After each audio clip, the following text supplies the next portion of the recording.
So, Yes. how did it make you feel last night to see her, a sister, then a sister in the Greek sorority, then a member of the Congressional Black Caucus, and just someone who looks like You and I. us? Yeah. It was just really surreal in so many ways. You know, my mama is a golden soror of Alpha Kappa Alpha Sorority Incorporated. She was actually the Southeastern Regional Director and the Supreme Grammatis, which is the National Secretary. So my mama wears more pink and green than anybody I know. And she had on all of her, she had this beautiful caftan that was pink with this beautiful green around her shoulder as she was watching the the debate last night. It was There were really watch wonderful. parties. There were Yes, it was AKA great. watch But you know what's parties. interesting is that my mom started crying. I was in the car with my mom. She's in that bubble by herself in Selma, Alabama. So when I come back from Washington, D.C., you know I got to get tested, and then I go in her bubble and I stay for a while. And when Biden chose Kamala, I was actually with my mother, and I saw my mom, tears stream down her face. You know, when I think about the fact that that a person of color, but more importantly, an African-American woman, we have so long been the backbone of our party, of our families. And I think it's really critically important that that we finally get some credit. And so to have her on the stage and for her to perform so wonderfully, I think that she showed a clear contrast, as did Biden in his debate. I know that Pence was monotone, but at the end of the day, he still interrupted, just like He had the playbook, Trump the did. Donald Trump. He had the Yeah, I Donald mean, Trump you know, it's playbook. like this. They're made from the same cloth, and it's just really. I used to didn't think so, but I was like, I used to think he was the nice guy to Trump's Trump. And I'm like, last time, I'm like, you're drinking the Kool-Aid too. Yes, yes, and it was clear that he was sent out there to try to do better than Trump did the last time around. And you know, I thought that he ran over. You know, he mansplained to Senator Harris, as well as to the moderator, just not being respectful of time. But I thought that she handled herself with grace and dignity. I love the way that she smiled at him and literally waited her turn to speak, and then politely looked at the moderator and said, "I want equal time," which is the yes, right way. she did. She Yeah. was reclaiming her time. Reclaiming her time. And then not only that, she said, "I'm speaking," and she let him know, "You are being disrespectful, and I'm not going to tolerate it," in a very polite yet stern manner. And as Black women, we cannot go out here. It's unfortunate. There is a hypocrisy. There's a hypocrisy. If you speak your mind, if you're direct, particularly to a man, Yes, you are an angry Black woman. absolutely. It's so unfortunate. Well, I thought that she really countered that by being very measured.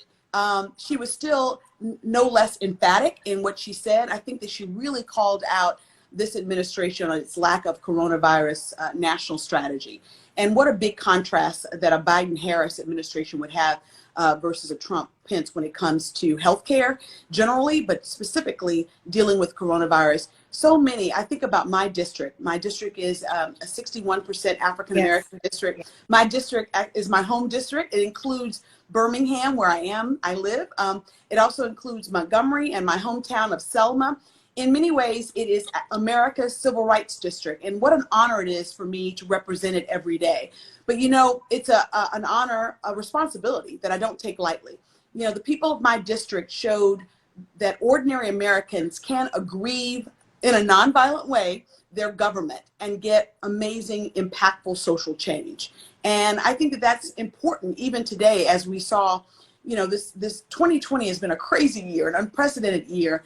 But we saw people of all ages, of all races coming to the streets to really righteously protest that all lives can't matter unless Black lives matter. And my hope is that we can see, meaningful social and legislative change when it comes to police accountability, criminal justice reform. And we have, this Congressional Black Caucus has led that charge with Justice and Policing Act, which we named after George Floyd.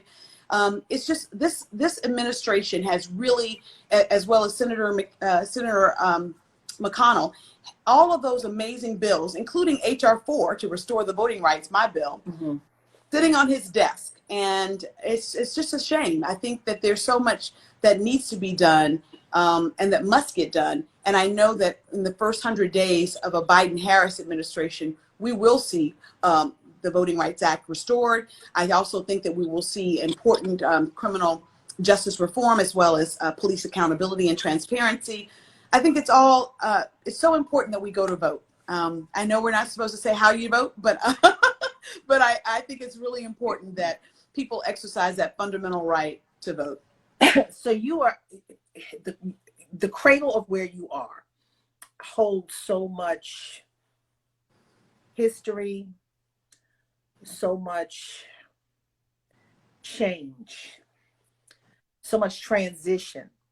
And I didn't realize it. The first time I was ever in Alabama was when Barack Obama traveled there for the 50th anniversary of the Bloody Sunday. And it came to my hometown. It was a pinch me moment for me to be the member of Congress, Alabama's first Black Congresswoman during the 50th anniversary of the Selma to Montgomery March. I'm getting chills. Daughter of Selma, I got chills. And you know, I'm a classmate of President Obama from law school, as well as a schoolmate of Michelle Obama. So to welcome them to my hometown as First Lady and President, and for me to be the member of Congress was definitely a pinch me moment. I don't know if you believe in divine intervention, but I believe God's hand was all over that. It was, because I'm going to tell you something. When we heloed into, what we were helicoptering in when we left the airport, was it in Montgomery or Birmingham? No, you were actually in Birmingham, and you came and drove Selma. from Birmingham to Selma. We were in the van. And I want to paint this picture, guys. This is Congresswoman Terri Sewell's district. You, okay, a congresswoman from that space and place, that historic space and place, okay? Me, a kid from Baltimore who's read about it and watched it, traveling with the first Black president of the United States. Woo, I'm getting chills all over again. We heloed into helicoptered. Let me say. Yes. We helicoptered after we got off Air Force One. Yes, Air Force One. And helicoptered into Craig Air Force Base. Excuse me? You helicoptered into Craig Air Force Base and got in the limo and then came across the bridge. Right. Wait a minute. Before that. So when we got out of, we helicoptered from somewhere. But anyway, so yeah, we were in Air Force One. And then when we got in the vans, the president's car, I can't get into the logistics of it for security purposes, but the president's car is up front, pretty much up front. But to watch the crowd stand on the sides, and if I'm correct, those are lower income people, correct? Absolutely. You know, Selma is a town of 19,000. I mean, it has a big place in history, but it really is a small town.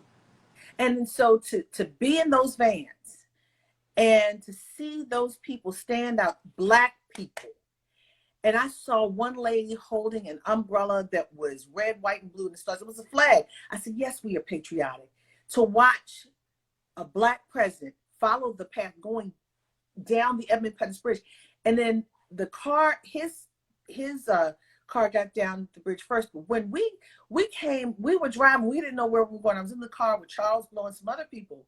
And we had stopped. And I said, wait a minute. And I looked on the side and I saw these blue rails. I said, wait a minute, we are on the Edmund Pettus Bridge. I just started screaming. Charles was like, my ears gone, but I had lost my mind and I felt something. And then when we crested over that hill and saw that crowd, I thought I was going to lose my mind. But to see that moment, and that's your moment, and to think about Selma, if you close your eyes and turn your head and open your eyes real fast and make it a sepia tone picture, it looks like the same town. Absolutely. From the 60s. Yeah. Nothing, what has changed? Well, I'm trying to change a lot of things. Economic development is what we need in Selma, Alabama, and that has been my number one priority, is to not only help Birmingham and Montgomery, but clearly my hometown of Selma, population of 19,000. We need more than people to just walk across the bridge and keep on walking or marching to Montgomery or to Birmingham. We really need economic revitalization in my hometown. So in fact, when everybody was coming to the 50th, lots of Secretary Castro wanted to come. I said, you should come 2 days early and let me show you about public housing in Selma, Alabama. president's national security advisor, Susan Rice, and others were there. But, you know, it was really important that we use that opportunity to leverage the needs of Selma, Alabama. When I think about the fact that my home district had ordinary people, these folks I knew as my babysitters, my teachers, my guidance counselor, but these were people, ordinary Americans, who dared to stand up to the injustice, who were bludgeoned on a bridge. Yes, John Lewis, but so were there hundreds, 600 other folks there being bludgeoned on a bridge in Selma, Alabama, for us to have the right to vote and to live in a nation that could produce the first African-American president. So that moment was so amazing to me. We had lunch on Air Force One, and I still have my lunch bag when we got I keep it in my office, and the little napkin. I've flown Air Force Did One. you take the peanuts? I took the peanuts. I went with him on Air Force One to Africa. Hold on. I got the peanuts. I got everything. I have, look, Air Force One mats, the mats. You get your little certificate, the certificate that says I've got on Air Force One. I've got certificates from every president except for this one. I refuse to fly. I refuse, because there's going to be, we'll find out there's a secret hatch when I fly on Air Force One, and I'll be dropped out. But that's a whole nother story. Well, you know, you were on the plane when he was flying into Selma, and he signed my bill into law. You know, for the 50th anniversary, my bill gave a congressional gold medal to the foot soldiers of the Selma to Montgomery March, because there were 3 marches. Yes, there was Bloody Sunday, but there was Turnaround Tuesday, and then the ultimate march. And what a great honor for me to represent Selma and Montgomery during the 50th anniversary, for you to be there. It was a glorious day. The sun came out. It was magnanimous. And I believe that the president gave one of his best speeches there. George W. Bush was there. Yes. Yes. And why was he there? Because under his watch, the Voting Rights Act of 1965 was reauthorized in 2006. And he proudly signed it into law. Voting rights used to not be so partisan. And in fact, the Voting Rights Act of 1965 was reauthorized 5 times and under 2 Republican presidents, including George Bush. So the Voting Rights Act of 1965 is significant, but it's been gutted. And the reason why it was even created is because there were things called poll tax, literacy tests, and things that for blacks in the South to vote. So the Voting Rights Act of 1965 created something called pre-clearance for certain Southern states that had racism to prevent discrimination, to prevent black people that look like you and me from voting. So now, during the Obama administration, they gutted it. Okay, it was gutted. The Supreme Court in the Shelby versus Holt. You know, Alabama brought us the Voting Rights Act, but Alabama also brought the court case that actually gutted it, Shelby versus Holder, in 2013. So now we are voting without the full protections of the Voting Rights Act, and it was supposed to stop voter suppression. And you know, we have modern day forms. We may not have to count how many beans are in a jar anymore, but voter suppression is alive and well. After the Supreme Court made that ruling, we saw 25 states, including my state of Alabama, change their laws to make it harder to vote, put more restrictive laws into place. Places like North Dakota, requiring that you have a physical address in order to register to vote, knowing that in Indian country, most of them have P.O. boxes. Legislatures went crazy without the full protections of the Voting Rights Act, which is why my bill, H.R. 4, which finally passed the House of Representatives, I actually introduced the Voting Rights Advancement Act, not 1 Congress, not 2 Congress, but 3 Congresses. But finally in 2018, the House was taken over by the Democrats, and Nancy Pelosi and the House Democrats made it a priority to pass my bill. My bill is now called the John Robert Lewis Voting Rights Act of 2020, but it still sadly sits on Mitch McConnell's desk, languishing. We have to get out and vote so that we can make sure that we put the full protections of the Voting Rights Act back. My bill would bring back another Section 4. It would create a modern day test to determine which states have had a history of voter discrimination and therefore requires pre-clearance. And believe it or not, my look back is a 25-year look back. We're not trying to penalize Alabama for what happened in this 60s, or it's a 25-year look back. So 1995 going forward. And if there'd been 10 or more violations, your state would be preempted in and have to be pre-cleared to make any changes. Believe it or not, there are 13 states that fit that description today. 13 states right now. Yeah.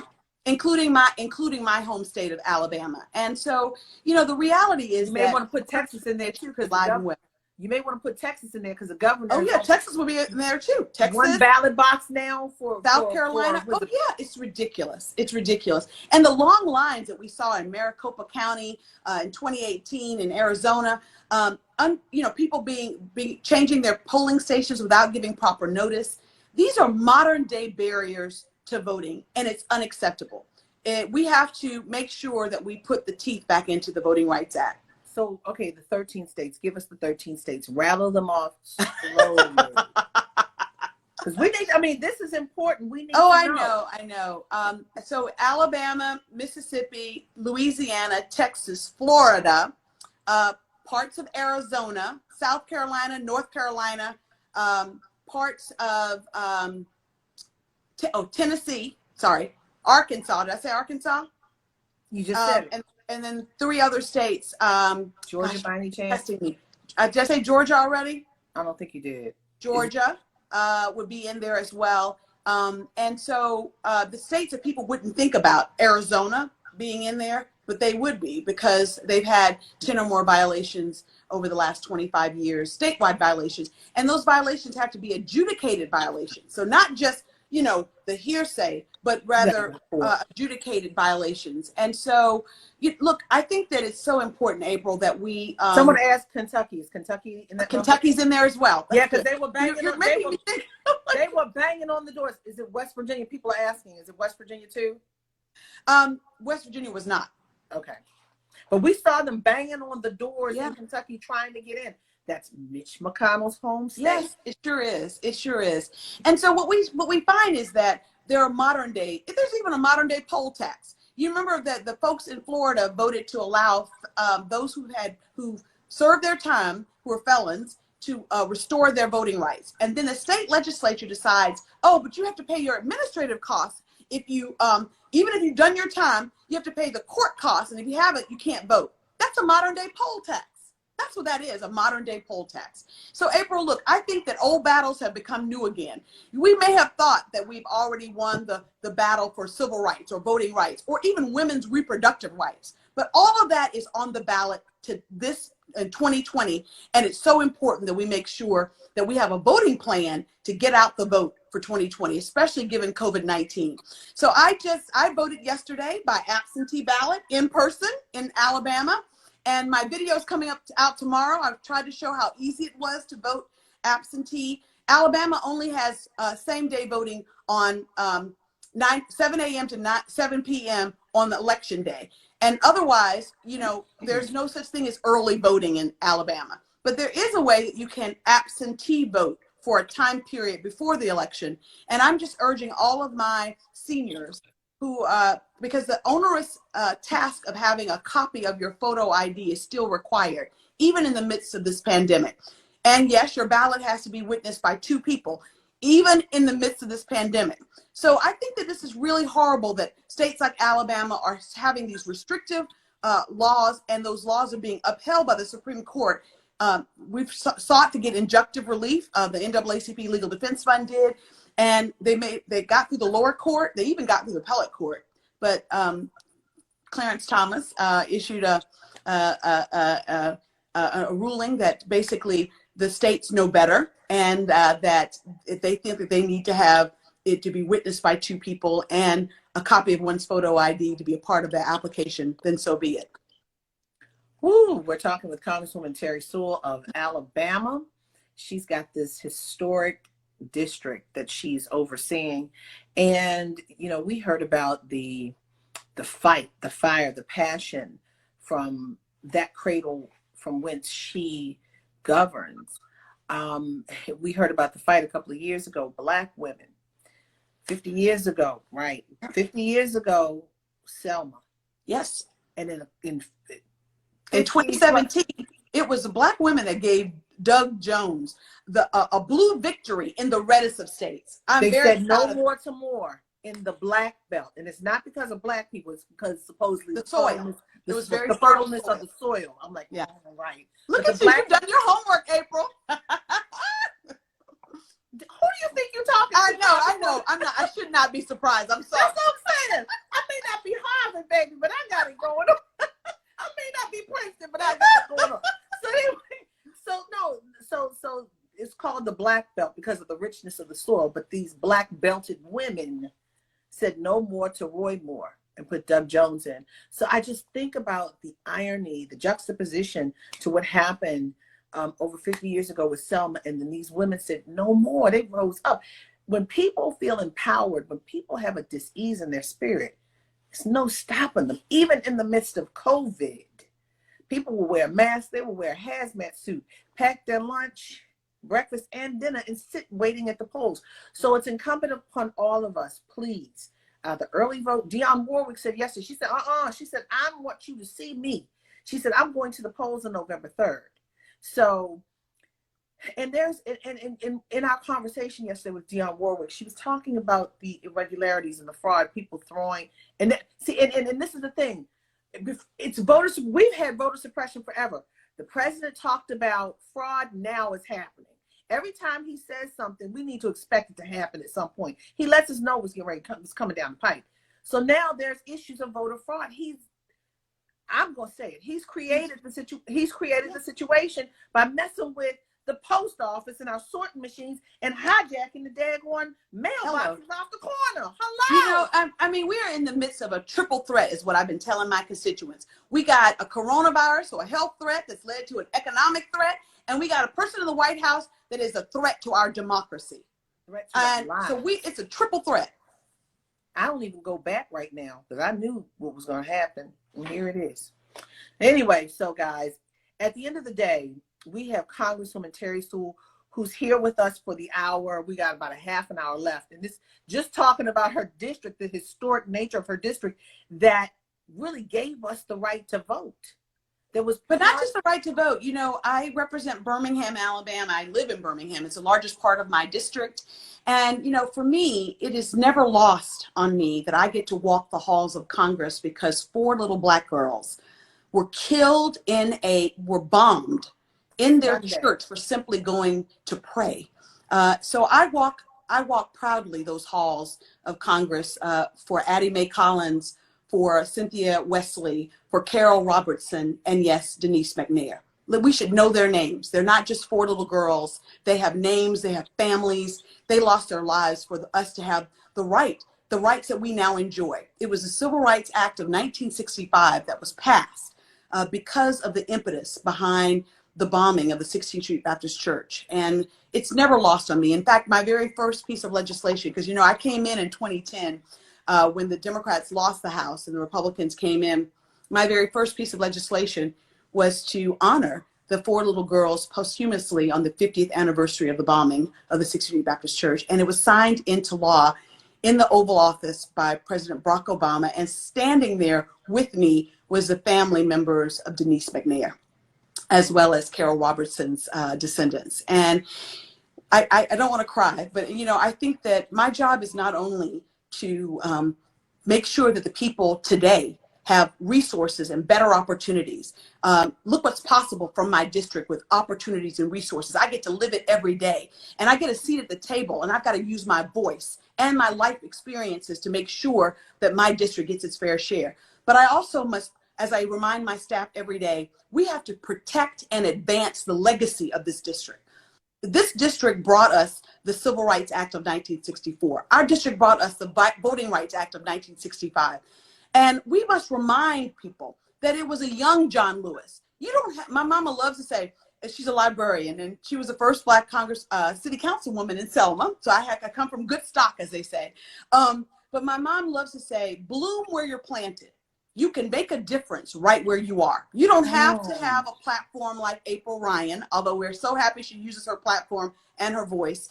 You don't have to be in elected office like me. You can make a difference right where you are. And as John told us over and over again, and I you know, this coming March will be the first time in my life that because he would come back to Selma year after year. after year. I mean, I remember being in the choir. You know, my home church is Brown Chapel AME Church. I grew up in that church. I was in the girls, you know, in the choir, and I was Girl Scouts. We used to meet there, and I was an usher. And so to have the opportunity to meet John Lewis, to befriend your hero, but John reminds us all the time, and we just have to pick. He instilled in so many of us, you know, that if you see something that's not right, that's not just, that's not fair, I can say it. I can say it. I can't say it like him. You have to do something about it. We have to do something about it. And he reminds us of that. And that legacy lives strong in so many of the activism that we see today. And that was a pocket of that area, and the people who knew the four little girls who passed, as you say, call their names. The kinds of people who knew them, who blossomed. Imagine if these girls had a chance to live. Absolutely. But their death wasn't in vain. No. Their friends and their playmates were people like Condoleezza Rice. And yes, absolutely. Former Secretary of State for George W. Grew up in Birmingham. Right. Yes. Also, Freeman Hrabowski. If you don't know who he is, look him up. Freeman Hrabowski is major when it comes to helping. Angela Davis grew up in Birmingham, Alabama. So this is what I'm saying. These kinds of people who are in the forefront of change for our community were their friends. And imagine if they lived, but you know what? Their lives weren't in vain. Their death helped promote our living. And we can't turn around now. We can't turn back. We cannot turn back. So, and I'm glad you brought that point. So, I mean, this is a major area that belongs to us. It's sacred to us. And I was also in Birmingham. Now, the church is no more a church. It's a medical. No, it's still a church. 16th Baptist Church. Now, you know, Reverend Price, who's a pastor, would kill me if I. It's still a very much an active church, 16th Street Baptist Church. Now, they do have lots of tours because people want to come, and it sits at the corner of 16th Street in Birmingham, downtown Birmingham. Right across the street is Kelly Ingram Park, where 600 young children were jailed by Bull Connor during Confrontation C. And then across the street from the park is now the Birmingham Civil Rights Institute. Okay. And so history still lives and breathes in Birmingham, in Selma, and Montgomery. Montgomery, because of the Equal Justice Initiative and Brian Stevenson, we now have a lynching memorial there. Yeah. So look, I think that, you know, I said to my mom, you know, that this will be the first year in March. You march in March. That's when you celebrate or commemorate Bloody Sunday, the first Sunday in March, the month of March. And this will be the first time that John's not with me. But, you know, I think that it's so important that we continue that pilgrimage, because it reminds all of us that ordinary people can achieve extraordinary social change. Yes, these were young people in those sit-ins, college students. They were, you know, teachers and preachers, and they were also tacticians. I don't want us to ever think that the civil rights movement, the voting rights movement were led by folks through happenstance. They were strategies. They were tacticians. It's so important that we honor their legacy by paying it forward. You know, every generation has to fight to maintain the progress of the past, but also fight again to make sure that we advance their legacy. Once again, we're talking to Congresswoman Terri Sewell of Alabama, and we've got a half hour of information. Someone wrote a question. Let me go to it. It says, what do you believe it will take to get more African Americans to vote? We're talking about the history of our people. We're talking about the history of voting. Congresswoman, what do you believe it will take to get more African Americans to vote? You know, I think we have to understand what's at stake. We are one Supreme Court justice away from losing a lot of the gains that we've already made. Old battles have definitely become new again. We have got to instill in our young people, when you're 18, you should be rushing to register to vote. That we should vote not just in presidential election, we should be voting every chance we get in every election, local, state, federal. After all, it's local elections that choose our district attorneys, that determine whether or not we have police accountability. You know, it's local elections, it's state elections, state legislatures across this nation are making laws that affect us. All of those stand your ground laws that in Florida that caused the death of Trayvon Martin and all, you know, these are state laws. So we need to vote in every election. Rain, sleet, snow, we have got to put on our boots and get out to the polls. And remember, if you're standing in line when the polling station closes, they have to let you in. They have to let you in. So we just have to make sure that we've educated ourselves on the importance of what's at stake. And we have to make this a ritual that we start early on with our children, taking them to the polls with us. I think that we have to understand the power of our vote, because they wouldn't be fighting so hard to take it away, April, if it wasn't powerful. Our vote is our voice, and our vote is our power. That's how we make change. So if there is an irregularity, what happens? What do we do? What do we do the day of the irregularity on November 3rd? What do we do in early voting? We fight it in litigation. Well, if we believe that there was foul play, we fight it through litigation. But you know, I also believe in the resilience of this amazing country called America. That we're still, you know, it's still a work in progress. And as Barack Obama loved to say, democracy's messy. But we only get to be more democratic with a small d by people making, you know, protest, and we need to do so peacefully. We got to agree this government if there's something that's irregular or wrong. And the fact that this president has already said that he doesn't plan on you know, having a peaceful transition of power, that is what democracy is. Talk about that. I'm gonna go get some water. Talk about that. I've got allergies and I live in the woods. Talk about that. I'll be right back. Yeah, I just think that it's really important that we realize what's at stake in this election. And what's at stake is our very lives. Coronavirus has disproportionately affected African Americans. And in Alabama, we're 26% of the population, but we're 40% of the deaths. The coronavirus has also affected our economic state. And so our livelihoods are on the ballot, our lives are on the ballot, and our democracy is on the ballot. And the fact that the president would say that he doesn't, I mean, he's setting the stage for, you know, for fraud. And we know that it's voter suppression that happens way more often than voter fraud. Now, okay, so the peaceful transition of power is now in jeopardy. You sit on the subcommittee on intelligence, right? I do. I can't say what I know somebody would have to kill you, but I'm just kidding. I'm just kidding. You know, when I first got on the committee, my brothers were like, so tell me if there's a UFOs in I want to know about the UFOs. Yeah. And my brother was like, all you got to do is blink. And all I could do is like, that's a whole confirm or deny. Now I'm going to tell you something. I don't believe, and this guys, just bear with me for a minute. I digress for a minute. I don't believe that when this universe was created, we were the only ones, because it's so expansive. So you know, I don't. April, you're not gonna get me to go there. I know, but I don't want to neither confirm nor deny. I don't want to see anything walking through my yard or some funny yellow lights up in the sky. But you know, do I believe that? I don't believe every conspiracy theory, but that's a whole nother thing. I wasn't trying to get on. I was asking about intelligence. I'm not asking about UFOs. So anyway, back to intelligence. Former UN Ambassador Susan Rice, who is also former National Security Advisor, said this moment in time is very serious. It's a national security issue as we're playing with the peaceful transition of power issue.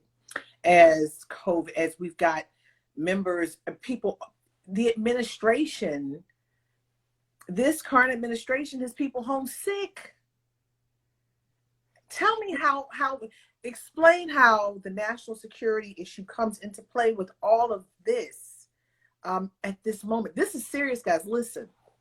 So the reality is that this administration has really tried to unwind the America's preeminence globally. We got out of the Paris Accord with climate change. We have really salted our relationship with allies. And we also are in the midst of an election that sovereign nations like the Soviet Union and Iran are trying to sow seeds of discord in our, this is just a fact, and this is not nothing, this is not something that's secret. It happened in 2016, it's happening now. And we need a government that is on top of this. We need an administration that sees in our allies the friendships that we need nationally and internationally in order to get things done. Our election security is serious business. It's important that we all know that when we vote and we turn in that ballot, that it's counted. And so, you know, I think that what's really at risk when you think about national security is our very election security. As you said, this administration tried to undermine the U.S. Post Office, and lots of folks are voting absentee ballot by mail. We're even trying to, we finally got the census extended to October 31st. If you haven't filled out your census, please do. That's critically important too. But our democracy is threatened. Our very democracy is threatened by this presidency because, you know, Trump has never really understood the full power and weight of the United States. You know, we're a nation that others look up to, and that is not the case under this administration. And there's a lot of, we need to return to dignity and integrity. And I think that that's what a Biden-Harris presidency would do. So, okay, so someone told me about this. Apparently, Congresswoman, I digress, just bear with me for a minute. What is it, Raphael Mangiardi? Mangiardi, I'm sorry if I'm butchering your name, I'm sorry. But somebody told me about this the other day. I don't know, I think it was after I interviewed Kamala Harris. Her name is Kamala Harris. And they said there was a trend going on Twitter or on Black Twitter or somewhere that I was going to be the press secretary. I said, who said that? I never knew that. So someone said, so April, are you going to accept becoming Joe's press secretary when he asks after he becomes president? I don't know. I don't think so. You know, you know, you're way qualified, overqualified, having worked in the White House as long as you have. I'm just saying, what I'm saying is Black girl magic is truly something that we got to make sure is in the orbit around Joe. And I think that that's why I was so excited about his choice of Kamala Harris. Not only going to be making history. It was supposed, okay. I think it was the Times that really pushed it harder because he said he was, and he's still committed to this, a Black U.S. Supreme Court justice. A Black woman, not just he said a Black woman. Black woman, female Supreme Court justice. I'm just saying. He's still committed to it. Yes, he is. But he said he wanted a woman as a vice president. He didn't qualify it. So we were like, well, okay. But the Times, the racial reckoning, this we're in a moment of, yet again, like the moments of the 60s, we're in a moment of transformation. Transformative change needs to happen.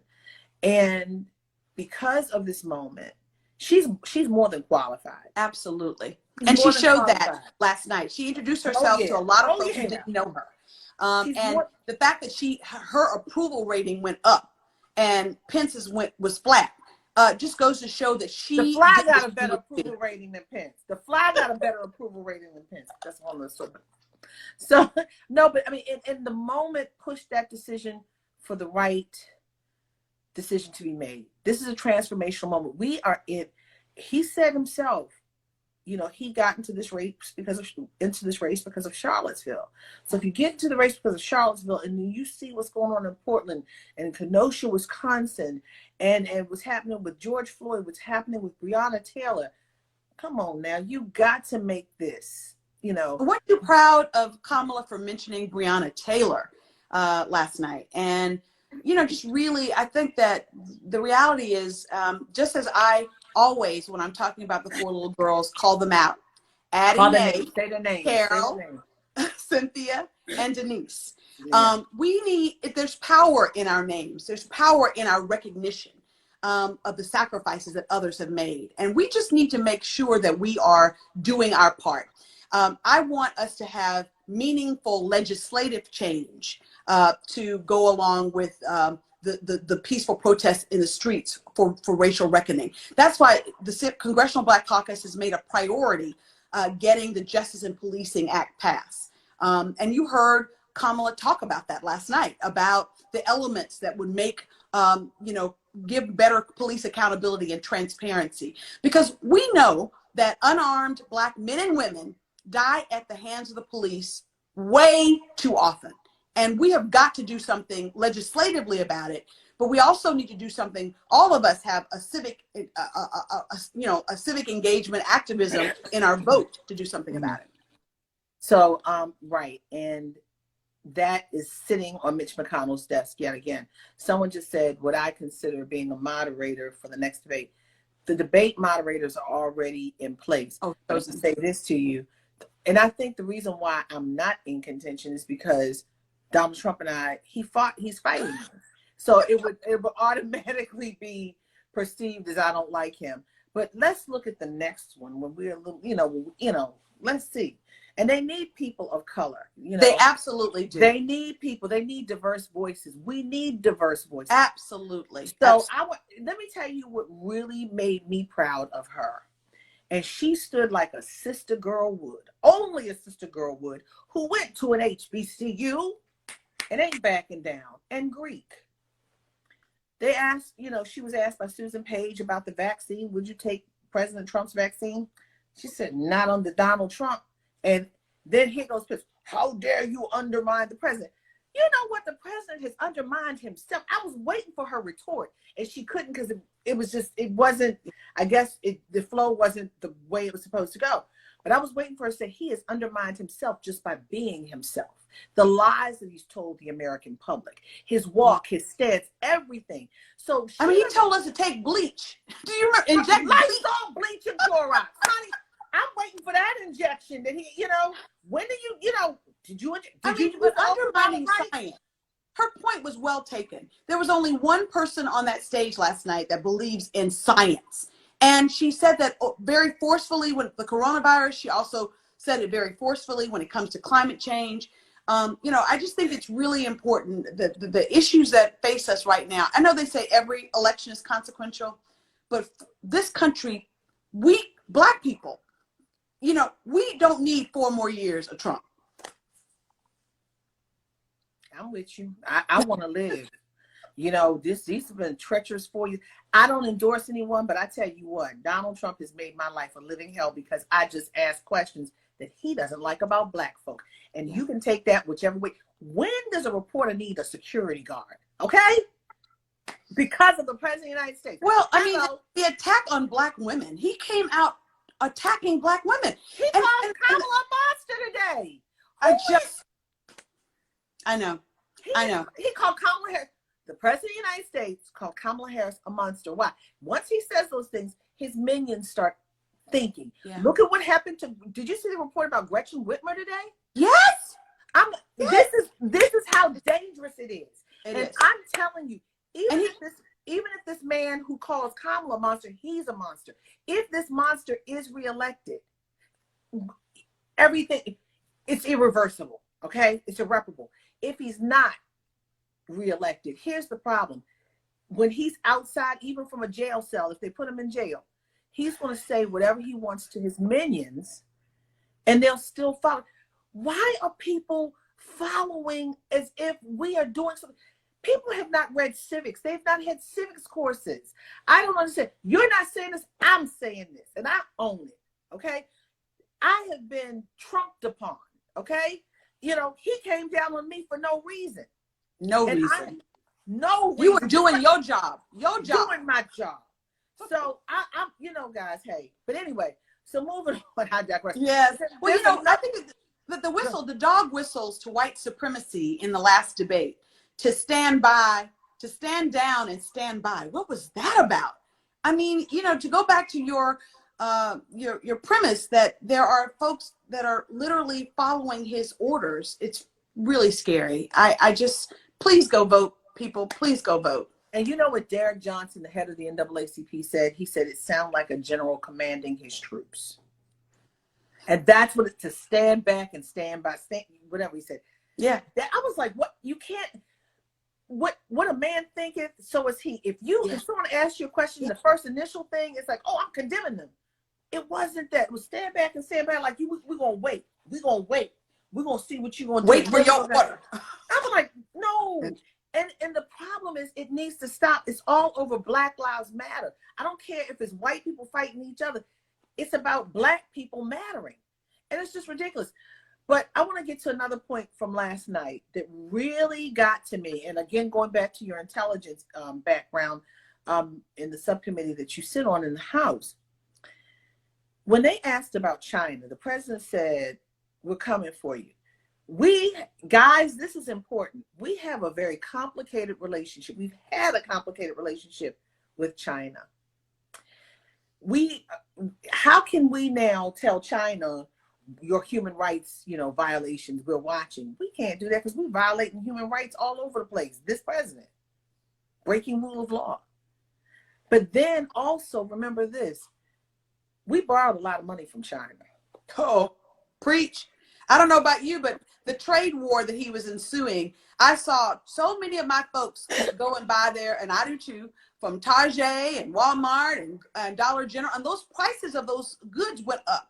And I mean, my whole thing is we have to be measured, and he doesn't know how to be measured. He doesn't even, I don't think it's in his vocabulary. All or nothing. Is diplomacy? It's about diplomacy. Look, my whole thing is, means peace, guys. Diplomacy means peace. It's the olive branch, the arrows that the eagle holds, that means war. Diplomacy, you always exhaust diplomacy before you go into this speak that incites.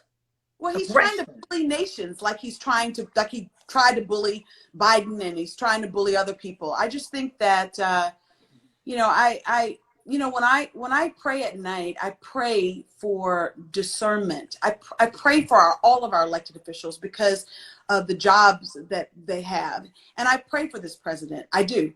But I pray for discernment for myself. I pray for the leaders. For the president, yeah. I mean, and look, I think that it's going to be critically important that we just make sure that we vote in record numbers so that there is no turning back or nothing to challenge when it comes to the transfer of power. And I've got friends who are Republican. I got friends who are Democrat. I don't care who you vote for. Vote. Just vote. Just vote. Just vote. That's what I'm saying. Just vote. And you have to say that too. But I mean, even though you are a Democrat, I believe that we have to vote to show ourselves approved, so we can stand in the number to make change. We can't let other people do it. But getting back to this intelligence issue in China, guys, listen to this. This is important. The United States has borrowed so much money from China. One for what war? The Iraq War. Remember that? And if China, and we still paying them. If China calls our debt due, because all this, they could destabilize our economy that's already in a recession, staving off a depression. So words matter. So my question, I was waiting for Mike Pence last night to explain what the president was talking about. What is his definition? Don't just go out here and say these things, throw these verbal bombs and just let it linger. Words matter. Yes, and our actions matter. The fact that we withdrew from the Paris Climate Accord, I mean, I can tell you that as a member of Congress traveling abroad, there was this different take.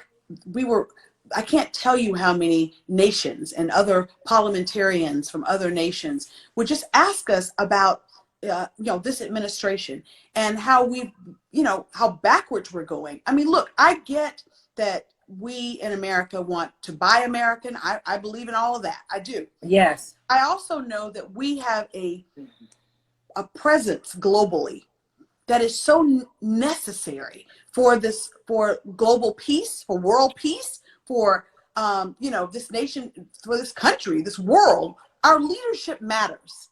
Our global leadership matters. And we've lost the integrity of so many world leaders. And I just think that it's going to be really important for us to try to get that back.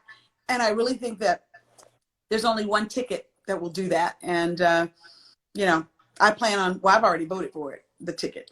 And so I want to make sure that people have a voting plan, April. And in the last minutes that we have, I just want people to realize that you've got to know how you're going to vote this year.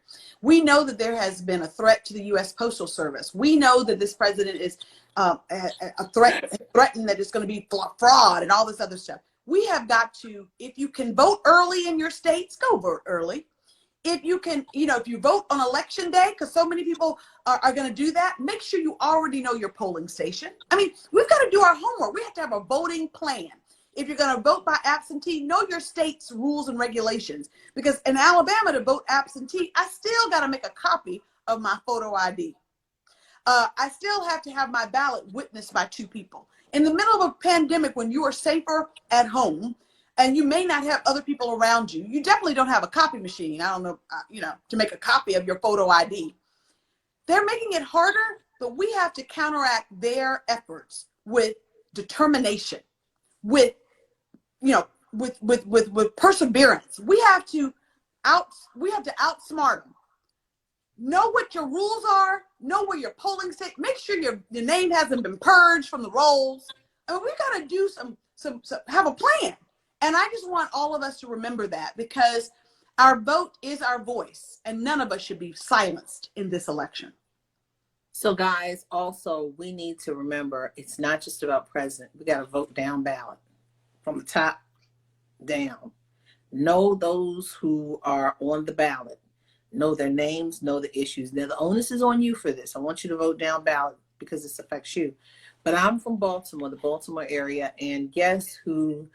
There's a person, you would not know his name if he had not won his city council seat in Baltimore City. That name is, and you know him, Congressman Kwesi Mfume, who's back in Congress again. Yes, yeah. He was my first program director in radio at WEAA in Baltimore. He is congressman twice. He's replaced Congressman Elijah Cummings, and he was actually, he was actually there before Elijah, and then Elijah came, and then Elijah passed away, hurts my heart, and then Congressman Mfume's back, and he's running for re-election again. He was also the national head of the NAACP. Now listen to this. You would not know who he is if he had not won the city council seat. And guess how many votes got him into that city council seat? He won by 3 votes. Yes, you didn't know that? No, I didn't know it was 3. I knew it was a small number, but I didn't know it was on one hand. 1, 2, 3. His grandmother says the Father, the Son, and the Holy Ghost. So imagine if 4 people stayed home. We can't stay home. We can't sit this one out. We cannot sit this one out. And I just think about the fact that I take seriously the fact that we're beneficiaries of the movement. We have jobs that our forefathers and mothers could never ever imagine that we would have. Right about that. And that comes with a responsibility. And I think that responsibility is our community activism and our civic engagement. Yes. We should never let a census go by without being counted. We should never let an election go by without voting. I mean, those to me are the cornerstones of our democracy. And I don't want to invoke my mentor and friend, John Lewis, but he would often say that the vote is the most powerful, nonviolent tool in our democracy. April, we've got to use that tool. We've got to use it in numbers, record numbers, this election. Because of what happened in your district and around the nation, in Albany, Georgia, and in all sorts of different places, in Greensboro, North Carolina, in all different places, because of these events, my parents made voting an event. They used to take me and my brother with them. We'd get in our little car and go to the polls and stand in line. And I didn't understand why they did it when I was younger, but now my daughters understand. And today, my 18-year-old, she votes for the second time this year for general election. It's the second time she's excited. Yes. And my baby, Congresswoman Sewell, guess what? She is 13 on November 3rd. Oh! I said, you should take her to the polls with you. I said, we gonna remember this one. We gonna remember this birthday. But in closing, what do you want to tell people? Because we have 2 minutes left, and I'm so honored and thankful that you came to spread your wisdom with us. Well, I just want to tell you how grateful I am for your voice. You have been a voice in the White House through how many different presidents? You have ably served us all and your profession so nobly. It's an honor to be on your program. I just want you to know that. And I'm such a huge fan of your work. I just want to say in closing, to whom much is given, much is required. That's right. And I believe that we pay a debt of gratitude every time we cast our ballots. Let us make sure that our voices are heard. We cannot be on the sidelines for this election. Oh, no. Speak up and speak out. And you do that through exercising that most fundamental right to vote. Yeah. This is, we used to hear it this is the most important election ever. Mm-mm. This one.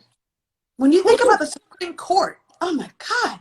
I mean, the hypocrisy of the Republicans now wanting to, instead of passing another stimulus bill, this president literally told them what matters most is making sure that my nominee for the Supreme Court gets done before this election. 26 days before the election. And next week, they're going to try to push her through. And when Barack Obama had Merrick Garland 11 months, they said, oh, no. Oh, my God. Wait. I mean, we even have Lindsey Graham on tape saying it over and over again. And Lindsey Graham is in jeopardy of losing his seat to a black man. Absolutely. Absolutely. And even Georgia has been turned purple by the likes of Stacey Abrams and so many others. And I just think that it doesn't matter unless we are counted, that we get there and we vote for people who share our values. Georgia, I'm gonna tell you this. Georgia was turning before Stacey. Georgia was trying to turn during Hillary. Georgia was trying to turn. So Georgia has been slowly turned. So I'm telling you, but can you believe at this moment, guys, I want you to go to something called Real Clear Politics. They have a great count of the poll. It's called realclearpolitics.com, and look in the poll tracker. It's crazy. These swing states, Biden is winning. I'm like, what? You've never seen. But you know what? We cannot be hoodwinked by polls. Polls don't vote, people do. So let us make sure that we cast our ballots. I know I've said it before, but as a daughter of Selma, a representative of Alabama's Civil Rights District, Birmingham, Montgomery, and Selma, and Tuscaloosa and the Black Belt, proud product of the Black Belt, I'm here to tell you that our ancestors want us to exercise this fundamental right in every election. That is how we get representative government that represents us. Let's make sure that we cast our ballots. So as we're closing out, it says the Real Clear Politics national average, Joe Biden has 51.6% over Donald Trump, 41.9%. Battleground states, Florida, 48% to Trump, 44.3%. Pennsylvania, 51% to Trump. Oh gosh, it just jumped. But it was in the 40s. Ohio. And what about Georgia? I think that they're closing the gap in Georgia. North Carolina, 46.8 to Biden, 46.8, and Trump is 46.5. So it's close. Ohio, 46. It keeps changing. Okay, well, it keeps changing on me, but nonetheless, wait a minute, is it coming back? It's okay. It moves. Guys, go to this thing. It's called realclearpolitics.com. And it's on the right-hand side. It tells you Real Clear Politics, election 2020. They give you up-to-the-minute stats. So you got to vote. This is just a projection. This is a projection. This is not actual. So we'll find. And the election is not going to be over on November 3rd. Okay, guys? So it's going to take a couple of days, but you got to show up and show out. Absolutely. Absolutely. Thank you so much, April, for the opportunity.